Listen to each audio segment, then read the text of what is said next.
आज मैं पहले एक बात सुनाती हूँ जो आज हुई है ना। एक एक कन्या है, वो अभी कोर्स कर रही है। तो आज उसका 6ठा दिन था, सेंटर पर आकर कर रही है। तो 6th डे था, तो वो आई थी। तो आज एक नई कन्या भी आई थी पहले दिन। तो ऐसे वो जो आज पहली बार आई थी ना, वो थोड़ी विचलित थी। तो मुझे बार बार कहती, मुझे ज्ञान नहीं सुनना, मुझे मेडिटेशन सिखा दो, मेडिटेशन सिखा दो, है ना। तो मैंने कहा कि ज्ञान तो राजयोग है ना। तो राजयोग में तो 4 सब्जेक्ट है, ज्ञान, योग, धारणा, सेवा। तो बिना ज्ञान के तो कैसे आगे बढ़ेंगे। तो फिर वो बातें भी बहुत कर रही थी।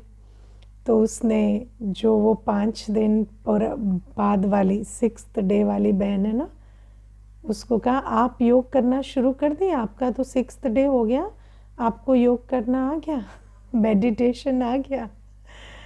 तो वो जो बहन है वो उसको कहती है, मेडिटेशन में आप पहले समझो क्या करना है। जो हम क्लास में सुनते हैं ना, उसको साइलेंस में बैठ के रीइंफोर्स करना है, सुबह भी रात को भी।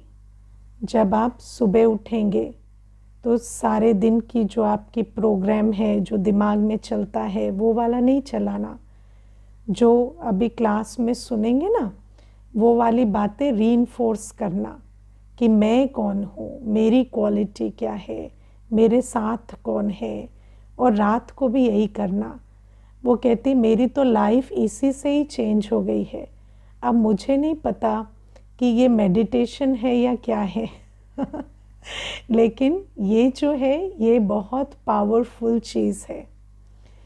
तो मैं आज ये अनुभव क्यों सुना रही हूँ, क्योंकि जब हम राजयोग कहते हैं तो कई बार जो हमारी बुद्धि में है ना, पहले की धारणाएं, मान्यताएं हैं योग शब्द को लेके, वो बहुत इंटरफियर करती हैं। और जैसे जैसे आप इस ब्राह्मण जीवन में आगे बढ़ेंगे तो आपको धीरे धीरे और बातें समझ आती जाएंगी। बाबा को याद भी आप बहुत अलग अलग तरीक़ों से समय प्रति समय करेंगे। आप जो 2 वर्ष में करेंगे, जो 8 वर्ष बाद करेंगे, वो बहुत डिफरेंट होगा। लेकिन शुरू शुरू में जब हमारी यात्रा शुरू होती है तो हमें कहाँ से शुरू करना है।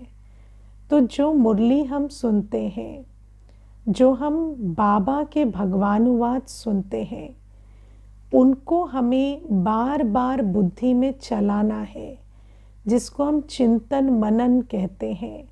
वो फर्स्ट स्टेप है राजयोग का। और योग पर अभी नहीं जाना है। जो शुरू शुरू में अभी बैठे हैं ना, वो सबसे पहले यही करें कि रोज़ मुरली में बाबा जो समझा रहे हैं उसको इतना बुद्धि में चलाना है कि वो बुद्धि में धारण हो जाए, है ना। बाबा आज मुझे क्या वरदान दे रहे हैं, बाबा मुझे क्या समझा रहे हैं, बाबा मुझे क्या सिखा रहे हैं, किस दृष्टि से देख रहे हैं, मुझे मीठे बच्चे कह रहे हैं। तो बाबा को मुरली सुनने के बाद बाबा की बातों को याद करने से ही हमारी अवस्था में बहुत बहुत अंतर पड़ता जाएगा। तो ये पहली चीज़ आज जो शेयर करनी थी। अब आज बाबा हमें मुरली में क्या कह रहे हैं। तो बाबा आज हमें ज्ञान चिता पर बिठा रहे हैं, है ना। और बाबा कहते ज्ञान चिता पर बैठो, क्योंकि अभी तक हम जो भी सुनते देखते आए हैं, जो भी पढ़ते आए हैं, वो सब अज्ञानियों के, है ना, बुद्धि से जन्म लिया है। वो तो सारा द्वापर युग से जब आत्मा पतित हो गई तो वो सारी मान्यताएं, प्रथाएं, रस्म रिवाज, मतें सब वहाँ से जन्म लिए। लेकिन अब बाबा हमें जो सत्य बातें बता रहे हैं, तो बाबा कहते हैं ये जो ज्ञान की बातें हैं, इस ज्ञान चिता पर अब तुम बैठो। और आज बाबा जो बातें हमें सुनाते हैं, उन कुछ बातों को हम रिवाइज करेंगे। तो पहली पॉइंट बाबा हमें जो समझाते हैं उसमें से लेंगे कि बाबा कहते हैं कि दुनिया में जब तुम चलते फिरते हो, उठते बैठते हो, आत्माओं के सम्मुख आते हो, है ना, किसी गुरु के सामने बैठोगे, टीचर के सामने बैठोगे, तो तुम्हें हमेशा देह का धर्म, जाति, कुल, है ना, रंग रूप, यही तुम्हारी नज़र में रहेगा, है ना, ये तुम्हारी नज़र में आएगा। और जो तुम्हारी नज़र में आएगा, जो तुम्हारी दृष्टि में होगा, उससे तुम्हारी सृष्टि बनती है ना। तो बाबा हमें कहते हैं कि सारे दिन जब हम देह अभिमान में रहते हैं, बॉडी कॉन्शियसनेस की दुनिया में जब हम रहते हैं, तो बॉडी कॉन्शियसनेस की दुनिया में हमारी नज़र में हमेशा लोग रहते हैं, है ना, लोग रहते हैं हमारी दुनिया, हमारी दृष्टि में। हमारी दृष्टि में देह रहती है, उनकी जाति पाति, धर्म, उनके पद, पोजीशन, टाइटल, सरनेम, है ना, वो कितनी बड़ी गाड़ी में आए हैं, उनका ओहदा क्या है, वो सारा कुछ हमें जैसे बुद्धि में जाता है। और देखो, जो हम देखते हैं ना, वैसा ही वो ही कॉन्शियसनेस हमारे अंदर ट्रिगर होती है। जैसे आप देखना, आप किसी के रूप को देख रहे हैं, है ना, तो आपके अंदर क्या आता है, मेरा रूप कैसा है। आप जब किसी के रूप को देख रहे हैं तो आपका रूप बुद्धि में आने लगता है, आप अपने रूप में फंसने लगते हैं, है ना। किसी का रूप देखा तो लगेगा मैं तो इससे सुंदर हूँ, या मैं तो इतना सुंदर नहीं हूँ, है ना, तो ये बात आएगी। किसी का धन को देखेंगे तो आपकी नज़र कहाँ जाएगी, अपने धन पर जाएगी कि मैं इससे कम हूँ या ज़्यादा हूँ। और बाबा हमें कहते हैं कि जो आपके चिंतन में आएगा वो आपकी जो अपने अंदर जो उस चीज़ का भान पक्का होता जाता है। तो मानो आप सारे दिन जब किसी के धन पर दृष्टि देंगे तो आपको हमेशा अपने धन की तरफ बुद्धि जाएगी कि मेरे पास तो काफ़ी नहीं है। और कंपैरिजन की तो खूबसूरत बात है कि जब भी आप कंपेयर करेंगे तो अपने को कम ही पाएंगे, है ना। तो हमेशा ये लगेगा कि इनके पास ज़्यादा है, मेरे पास कम है। और उस कारण से, क्योंकि संस्कार भी तो दुखी होने का है। तो बाबा हमें कहते हैं सारे दिन जो नज़र है वो इन्हीं चीज़ों पर रहती है। और बाबा कहते हैं अब हम बच्चों की नज़र कहाँ रहनी चाहिए। नज़र समझते हो, आँखें तो भले कुछ भी देख रही हैं, लेकिन नज़र जो बुद्धि में होती है वो नज़र कहाँ होनी चाहिए, बाबा पर, है ना। आज तो बाबा कहते हैं मुरली सुनते वक्त तुम्हारी नज़र मुझ पर रहती है, लेकिन बाबा जो इशारा दे रहे हैं वो ये कि सारे दिन चलते फिरते उठते बैठते जब हमारी नज़र में बाबा रहता है तो ये नज़र और किसी में नहीं डूबती, है ना। फिर हम किसी की देह में नहीं फंसते, अपने देह भान के चक्कर में भी नहीं आते। तो बाबा हमें इसीलिए कहते हैं सारे दिन सब कुछ करते हुए, सबके बीच रहते हुए तुम्हारी नज़र में, बुद्धि में कौन होना चाहिए, बाबा। और जब तुम बाबा को याद करेंगे तो तुम्हें याद आएगा तुम भी बाबा जैसे ही हो, बाबा की संतान हो, शांत स्वरूप, सुख स्वरूप, प्रेम स्वरूप। तो अपना भी जो आत्मिक स्वरूप है वो पक्का होता जाएगा। जैसे पुरानी दुनिया में देहधारियों के बीच रहते देह भान पक्का होता जाता है, बॉडी कॉन्शियसनेस पक्की होती जाती है, ऐसे ही जितना हम बाबा की याद में रहेंगे तो हमारा आत्मिक स्वरूप पक्का होता जाएगा, है ना। मुझे याद है जैसे एक दीदी हैं, वो अपना अनुभव सुना रहे थे बहुत अच्छा। तो कहते कि भोजन कर रहे थे दीदी, है ना। तो जब भोजन कर रहे थे तो कोई एक भाई था जो बहुत बातें कर रहा था, बगल में बैठा था और कॉन्स्टेंटली बातें किए जा रहा था। अब भोजन के समय तो वैसे भी बाबा की याद में भोजन करना होता है, तो दीदी तो शांति में भोजन कर रहे थे बाबा की याद में, और वो भाई बातें करता, एक सेंटेंस पूरा होता तो दूसरा, एक प्रश्न पूरा होता तो दूसरा। कईयों को आदत होती है ना बात करने की, तो ऐसे वो शुरू हो जाता। तो फिर किसी ने कहा कि दीदी आप उसे डांट दो ना, आप उसे डांट दो तो वो चुप हो जाएगा, फिर भोजन शांति में होगा। तो दीदी कहते हैं कि वो तो ठीक है कि हम उसे डांट देंगे, लेकिन कल वो जब क्लास में आएगा और हम कहेंगे कि कोई कुछ भी करे आप डिस्टर्ब नहीं होना, तो फिर वो कहेगा कि उस दिन तो मैंने उस दिन तो मैं बातें कर रहा था तो आपने डांट दिया था, तो अब मैं तो ऐसा नहीं कर सकती, है ना। क्योंकि क्या होता कि किसी के कर्मों के प्रभाव में आने से, क्योंकि जब हम किसी ग्रुप में होते हैं, अब नेचुरल है कि जब भी हम किसी ग्रुप में होते हैं तो हम उस ग्रुप में क्यों हैं, कोई कारण है ना। तो मानो आप परिवार के, जैसे अभी अब मुझे एक माता पीछे कह रही थी कि परिवार में कोई आयोजन हुआ, प्रोग्राम हुआ लौकिक परिवार में, तो कहती कि मैं गई थी तो वहाँ मेरी मुरली भी मिस हो गई, अमृत वेला भी मिस हो गया। क्यों मिस हो गया? क्योंकि जब हम किसी के बीच रहते हैं तो उनको देखते हम उनके जैसे बनते जाते हैं।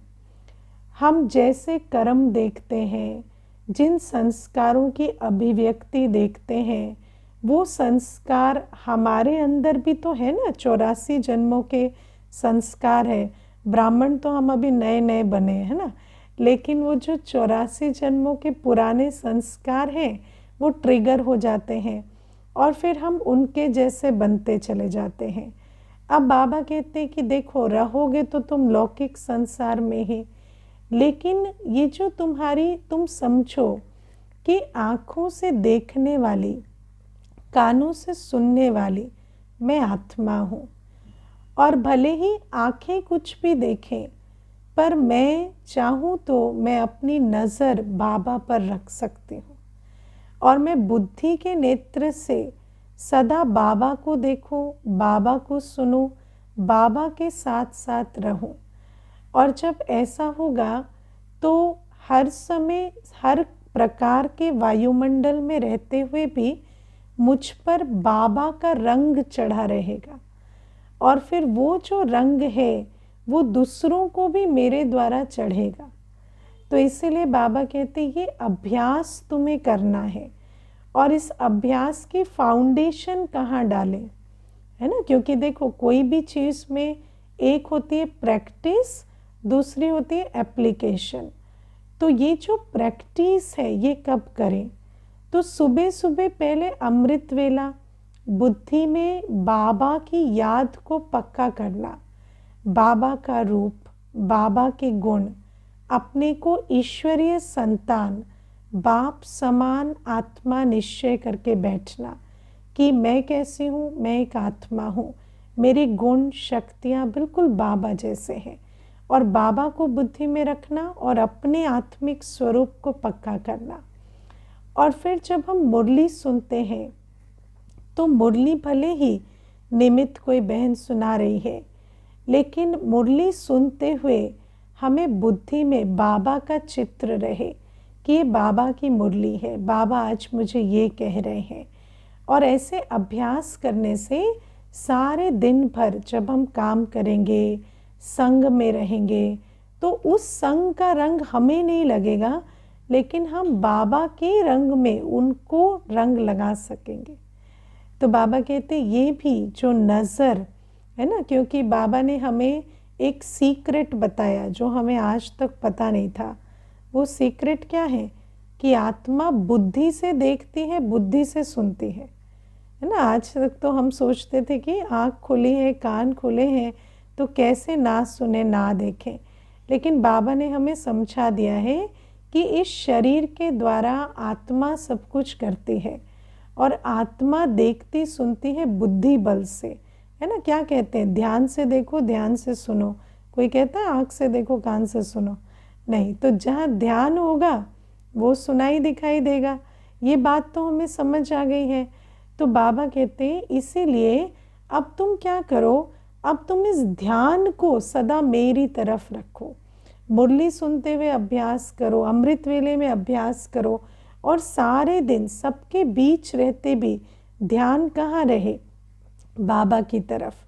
नहीं तो क्या होता, जहाँ हमारा ध्यान वैसे हमारे संकल्प और वैसा हमारा भाग्य बनता जाता है ना। तो जैसे मुझे अभी एक बहन कह रही थी पीछे कि मैं ऑफिस जाती हूँ, तो मेरे ऑफिस में जो कुलीग्स हैं वो बहुत पेटी इश्यूज़ जिसको कहते हैं ना, छोटी छोटी तुच्छी बातों में, है ना, जो बातें जैसे 10-10 रुपए की बातें या कोई बहुत छोटी छोटी बातें, एक चाय एक कॉफ़ी की बात, तो कहती कि उस पर वो बहुत समय लगाते हैं, बहुत थॉट लगाते हैं, बहुत सारा टाइम एनर्जी वेस्ट करते हैं।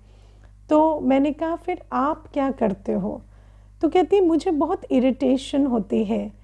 तो मैंने कहा लेकिन अगर आप उनके कर्मों को अपनी यहाँ प्ले करोगे ना अंदर सारे दिन, तो आपको पता भी नहीं चलेगा, आप भी उन्हीं में से एक बन जाओगे, है ना। जब आप एंटर किए ऑफिस तो आप अलग थे, लेकिन धीरे धीरे आप वही बन जाओगे और आप भी वही भाषा बोलने लगोगे, वही काम करने लगोगे। इसीलिए हमेशा याद रखो, मैं भले ही किसी भी सोशल सेटिंग में हूँ, किसी भी फैमिली सेटिंग में हूँ, वो क्या है, मेरा रोल है, और मैं निमित्त आत्मा हूँ। किसके निमित्त? शिव बाबा के निमित्त कर्तव्य कर रही हूँ। तो मेरी नज़र, मेरी बुद्धि कहीं अटके चटके नहीं, है ना। मेरे सामने बहुत सारी चीज़ें होंगी, लेकिन मुझे वो जो उनके शब्द हैं, जो बॉडी कॉन्शियस दुनिया में, जो देह भान में फंसी आत्माओं के बोल हैं, कर्म हैं, वो मेरी बुद्धि में प्ले नहीं होने चाहिए। मेरी बुद्धि में, मेरी दृष्टि में सदा बाबा रहे, और जिसके साथ हमारा बुद्धि योग होगा हम उसके जैसे बनेंगे, है ना। तो अगर हमारा बुद्धि योग, आज मानो हमारी परिस्थितियाँ ठीक नहीं हैं, अगर हमारे आसपास की जो आत्माएं हैं उनके संस्कार हमें अच्छे नहीं लगते, लेकिन अगर हमारा बुद्धि योग उनके साथ ही है तो हम उन्हीं के जैसे बनेंगे। और अगर मान लो कि हमारी परिस्थितियाँ ठीक नहीं है, लेकिन हमारा बुद्धि योग बाबा से है, तो भले ही वो परिस्थिति है लेकिन वो मुझ पर प्रभाव नहीं डालेगी। तो इन बातों को समझना है। और एक चीज़ आपको हमेशा जाननी है, लोग आएंगे जाएंगे, परिस्थितियाँ आएंगी जाएंगी, सब कुछ परिवर्तनशील है। आज आपके पास एक सेट ऑफ आत्माएं होंगी, कल वो बदल जाएगा, लेकिन आपका बुद्धि योग आपकी डेस्टिनी तय करेगा। आप जिनके साथ बुद्धि का योग जोड़कर बैठे हैं वो आपका भाग्य बनाएगा। तो इस बात को बाबा कहते हैं, ये जो नज़र है हमेशा शिव बाबा पर रखो। तो ये पहली ज्ञान चिता पर चढ़ने के लिए बाबा पॉइंट समझाते। ज्ञान चिता पर कैसे चढ़ते हैं पता है ना, ऐसे एक एक ज्ञान की पॉइंट को धारण करेंगे तो ज्ञान चिता पर चढ़ते जाएंगे। और जैसे जैसे बुद्धि ज्ञान स्वरूप होती जाती है ना, तो ऑटोमेटिक उसका विकारों की तरफ जो खिंचाव है वो कम होता जाता है और ख़त्म होता जाता है। तो काम चिता से उतरने के लिए ज्ञान चिता पर बैठना पड़ता है ना। पुरानी चाल चलन छोड़ने के लिए ज्ञान की बातों को बुद्धि में सिमरण कर धारण करना होता है। फिर दूसरी पॉइंट जो बाबा आज हमें कहते हैं वो ये है कि आत्मा अगर मानो बाबा कहते हैं कि जीवघात करती है ना, अगर मानो यू किल योरसेल्फ, है ना, जिसको सुइसाइड कहते हैं, तो अगर एक आत्मा सुइसाइड करती है तो उसके अंदर सुइसाइड क्यों करती है? आपने कभी सोचा है कोई आत्मा सुइसाइड क्यों करती है? किसी भी सुइसाइड करने वाले का लॉजिक क्या होता है? तो सुइसाइड का लॉजिक है हम इस सिचुएशन से निकल जाएं, है ना। सुइसाइड का एक सिंपल सा लॉजिक है कि अगर हम एक परिस्थिति में कंफर्टेबल नहीं हैं और मेरे को और कोई रास्ता नज़र नहीं आ रहा, तो मैं अगर इस शरीर को मार दूं तो मैं इस परिस्थिति से निकल सकता हूँ। लेकिन बाबा आज हमें कहते हैं कि तुम कितने भी तंग हो, है ना, कितने भी तंग हो, अगर तुम शरीर को मार भी देंगे तो भी तुम ऐसा नहीं कि उस परिस्थिति से निकल जाओगे। तुम जो अगला जन्म लोगे उसमें वही परिस्थितियां तुम्हें मिलेंगी, क्योंकि एक बहुत सुंदर नियम है, if you run away from your Karma it will run after you. अगर आप अपने कर्म से भागेंगे तो वो आपके पीछे भागेगा, है ना। एक बहुत सुंदर कहानी मैंने कई सालों पहले सुनी थी कि एक भाई था, तो सुइसाइड करने के लिए रेलवे ट्रैक, मतलब वो जो प्लेटफॉर्म पे खड़ा हो गया, और गाड़ी स्पीड से जब आ रही थी तो उसने सोचा, वो फिक्स कर रहा था मैं कब कूदूं तो मैं एकदम से शरीर छोड़ दूं। तो तभी उसने आवाज़ सुनी, अरे रुको रुको, मैं भी आता हूँ, मैं भी आता हूँ। तो उसने पीछे मुड़ के देखा तो देखा कि उसी के जैसा कोई खड़ा है। तो उसने पूछा, आप कौन हो? तो कहते मैं तो तुम्हारा कर्म हूँ। तो कहते कर्म? तो कहते हाँ, मैं तो साथ जाता हूँ, और जैसे जैसे अभी मैं तुम्हारा पीछा नहीं छोड़ता, ऐसे अगले जन्म में भी नहीं छोड़ूंगा। तो तुम ट्रेन के आगे आओ, बस के आगे आओ, कैसे भी आओ, लेकिन मैं तो तुम्हारे साथ जाऊंगा। तो बाबा कहते हैं कि समझो कि तुम अपने कर्मों से नहीं भाग सकते। अगर तुम अपने कर्मों से भागोगे तो वो कर्म तुम्हारे पीछे भागेंगे।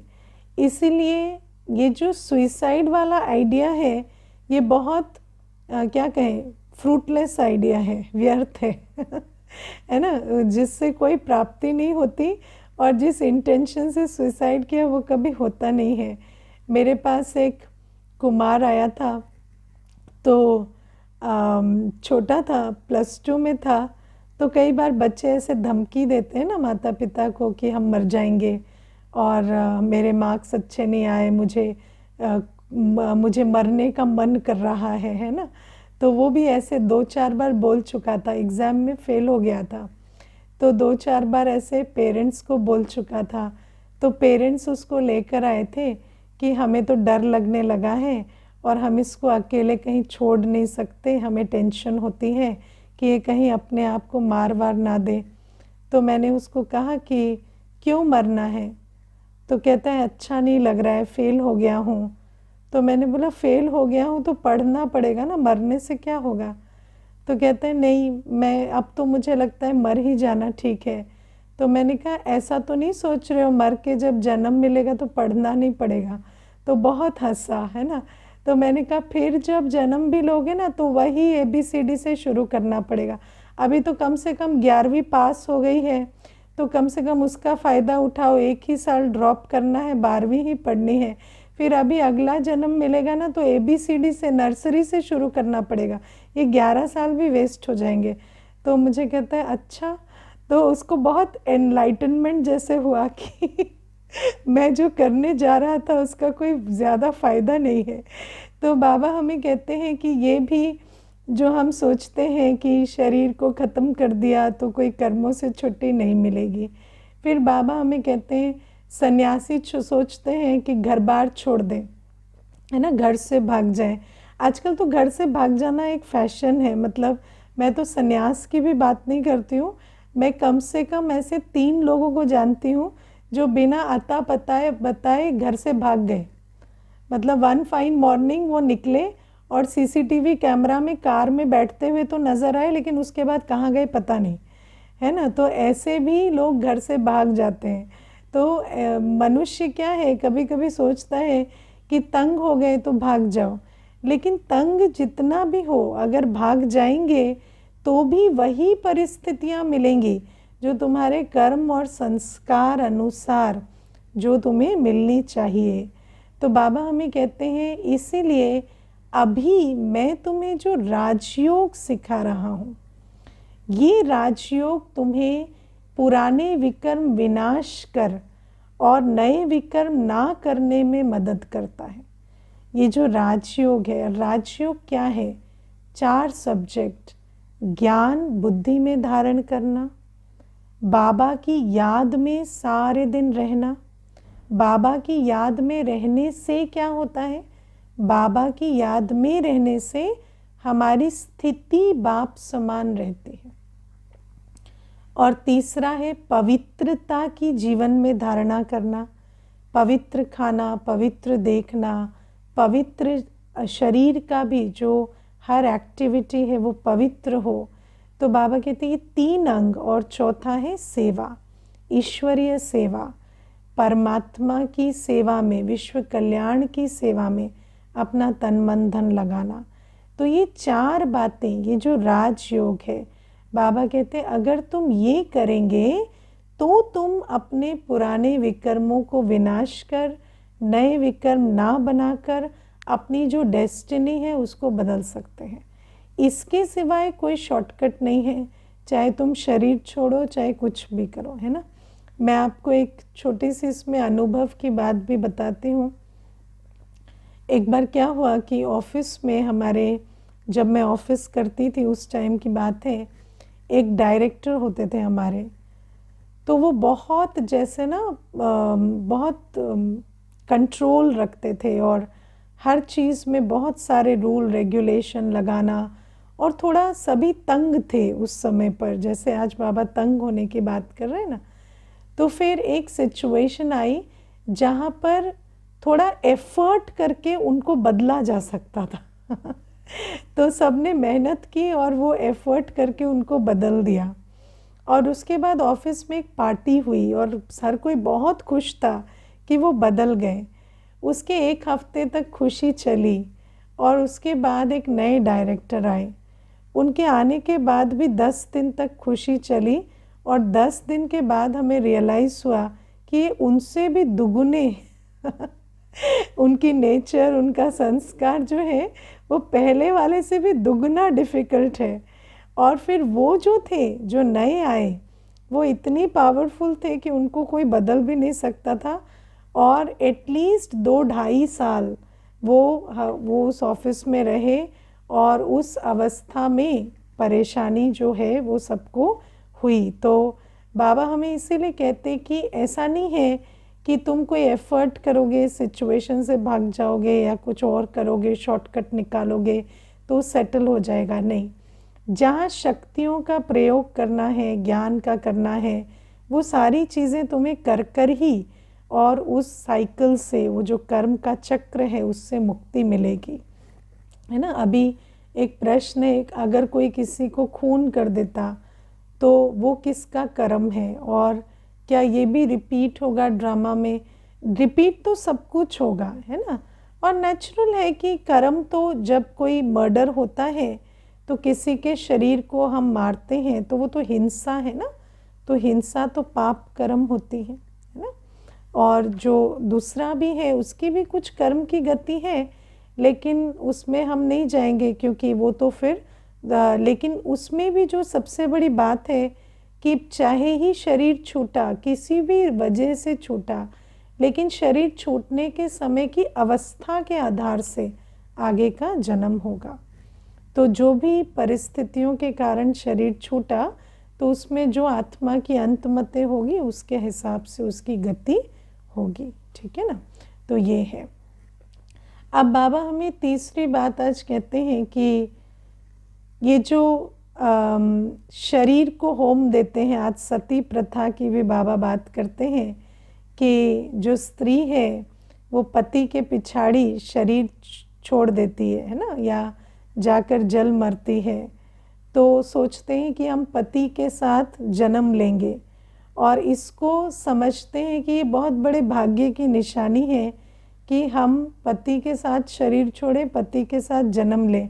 लेकिन इसमें ऐसी क्या खुशी की बात है ना, पति तो विकारी है वो तो जाके नर्क में कहीं जन्म लेगा, तुम भी उसके साथ फिर आ जाएंगे। इसमें क्या ऐसी बड़ी प्राप्ति है जिसके लिए तुम्हें जाके आग में कूदना था, है ना। तो बाबा कहते कि ये भी क्या है कि जैसे दुनिया में कहते हैं कि हमारा 7 जन्मों का रिश्ता हो ना, हम चाहते हैं कि हमारा 7 जन्मों का रिश्ता हो। अरे पहले 2-4 साल देख लो 7 जन्म पसंद भी है या नहीं।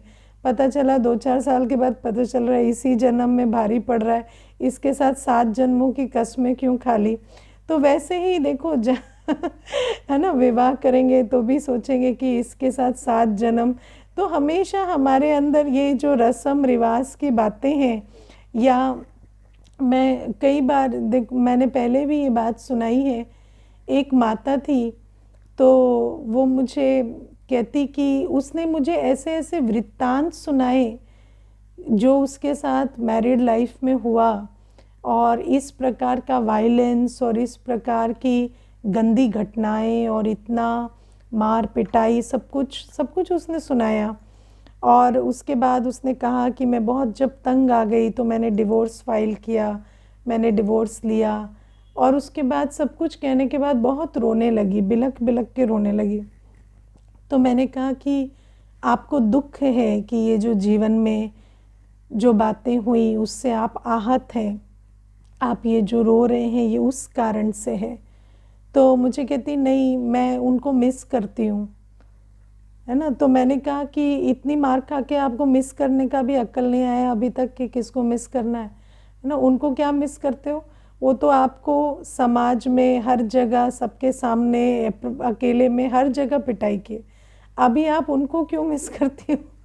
तो ये भी जो बातें हैं ये बड़े इंटरेस्टिंग है कि हमें यही नहीं समझ में आता किसको मिस करना है, किसको प्यार करना है, किसके साथ अटैचमेंट रखना है। तो ये बातें भी बाबा कहते हैं, ये भी रस्म रिवाज ऐसे बने हैं, विकारों की मत ऐसी है कि क्या चाहना है क्या नहीं चाहना है वो ही नहीं पता चलता, है ना। मनुष्य किसको चाह रहा है, जो दुख दे रहा है उसको चाह रहा है, और जो सुख दे रहा है उसको चाहता नहीं, है ना। तो बाबा हमें कहते हैं ये अज्ञान है कि सोचें कि विकारी पति के साथ आना कोई बड़ी उपलब्धि है।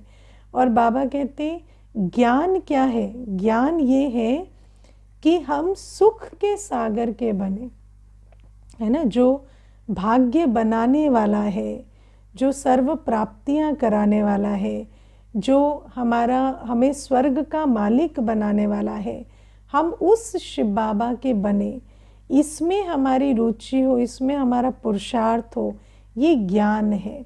तो बाबा कहते हैं अभी तुम ज्ञान चिता पर बैठो, अभी तुम ज्ञान चिता से समझो। जैसे काम चिता पे बैठने से, है ना, दुनिया में क्या कहते हैं, जो दर्द देता है वो बहुत याद आता है ना। तो दुनिया में कामी जो व्यक्ति होता है, कामी की बुद्धि इतनी मारी जाती है कि उसको यही नहीं पता याद किससे करना है। तो बाबा कहते हैं अब काम चिता से उतरो, अब अक्ल लगाओ कि बाबा की ज्ञान चिता पर बैठो कि याद किसे करना है, जो हमें नर्क का मालिक बना रहे उसे याद करना है कि स्वर्ग का मालिक बना रहे उसे याद करना है ना। आज देखो मनुष्य को काम क्रोध लोभ मोह अहंकार की मत ऐसी बुद्धि में बैठी हुई है कि उसको पता ही नहीं चल रहा कि विनाशी प्राप्ति वाले को याद करना है या अविनाशी प्राप्ति वाले को याद करना है ना। लोभ की मत जब बुद्धि में होती है, जैसे अभी काम की मत समझाई, ऐसे लोभ की मत होती है तो क्या होता है, लोभ कहेगा कि जो तुम्हारी बिजनेस डील करा रहा है ना उसको याद कर, बाबा को छोड़, है ना। बाबा को बाद में याद कर लेना, सुबह शाम, उसको अभी याद कर कि जो तेरी बिजनेस डील कराने वाला है। तो बाबा कहते हैं कि ये तो समझो कि लोभ की मत तुम्हें विनाशी और अल्पकाल की प्राप्ति कराने वाले को याद करने को कहती है, और ज्ञान तुम्हें कहता है शिव बाबा को याद करो। शिव बाबा को याद करने से ऐसा नहीं होगा कि बिजनेस डील नहीं होगी, है ना। शिव बाबा को याद करने से लोक परलोक दोनों सुहेला हो जाता है। तो बाबा कहते हैं अब मैं तुम्हें ज्ञान चिता पर बिठाता हूँ कि किसे मिस करना है, किसे याद करना है, किसकी सुननी है ना, किससे डरना भी है ना। मनुष्य आज देखो माता पिता से, टीचर से, गुरु से कितना डरता है, इतना डरता है कि अगर इनकी आज्ञा ना मानी तो पता नहीं क्या हो जाएगा। लेकिन उनकी आज्ञा मानो ना मानो, जो होना है वही होगा।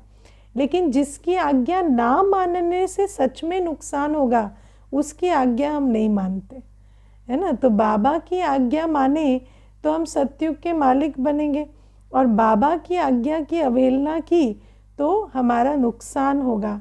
लेकिन हमें इतना भी समझ में नहीं आता। तो तो बाबा कहते हैं इसीलिए विकारों की चिता से अब उतरो। चिता क्या होती है? रूप परिवर्तित कर देती है ना। चिता में रूप, मटेरियल सब परिवर्तित हो जाता है, जल जाता है। तो ऐसे ही ये जो विकारों की चिता है, इसमें भी बुद्धि जो है नाश हो जाती है, बुद्धि पत्थर बुद्धि बन जाती है। और यही जब ज्ञान चिता पर बैठते हैं तो वही बुद्धि पारस बुद्धि बन जाती है। तो बाबा कहते हैं अब ज्ञान चिता पर बैठो, इन ज्ञान की बातों को बुद्धि में धारण करो, तो फिर तुम्हें स्वर्ग की प्राप्ति होगी। और फिर बाबा आज हमें कहते हैं कि दुनिया में ये जो दुख धाम का धन है, दुख की दुनिया में धन भी दुख देता है ना। दुख की दुनिया में धन भी दुख देता है, क्योंकि हर चीज को यूज करने वाली जो आत्मा है ना, वो जब विकारी होती है, जब उसके अंदर परख शक्ति, निर्णय शक्ति नहीं होती, तो वो हर चीज को यूज नहीं, अब्यूज करती है। यूज और अब्यूज में बहुत कम अंतर होता है। किसका अंतर होता है? यूज करने वाले का, अब्यूज करने वाले का अंतर होता है। तो जब आत्मा बुद्धिहीन हो जाती है ना, जब पत्थर बुद्धि हो जाती है, तो वो हर चीज को अब्यूज करती है। आज अगर मैं आपको एक चीज कहती हूँ, आप ऑब्जर्व करना, जितने भी लोग मेंटली बहुत कंफ्यूजन से, प्रॉब्लम से डील कर रहे हैं, वो एक्चुअली कौन है? जिनका ब्रेन बहुत हाई फंक्शनिंग है ना, जो बहुत सोच सकते हैं। जो बेचारा सोच ही नहीं सकता वो तो आराम से बैठा है। जिसका दिमाग बहुत चलता है वही पागल हुए जा रहा है। क्यों हो रहा है? क्योंकि चलाने वाली आत्मा को कुछ समझ आ नहीं रहा है, और दिमाग में है बहुत ताकत, है ना। दिमाग के अंदर सारी एबिलिटी बहुत ज़्यादा है। तो चाहे ब्रेन हो, चाहे धन हो, चाहे पावर हो, चाहे कोई भी चीज़ हो, अगर वो एक पतित आत्मा के हाथ में होती है तो वो उसका अब्यूज़ करती है और उसी आधार से दुर्भाग्य का निर्माण करती है। वो रिसोर्स जो है वही उसके अधोगति का कारण बन जाता है ना, उसके कर्म की गति बिगाड़ने का कारण बन जाता है। तो ये भी बाबा हमें ज्ञान की बात समझाते हैं कि रिसोर्स उसके हाथ में अच्छा जो आत्मा शक्तिशाली है ना। ओके, ओम शांति।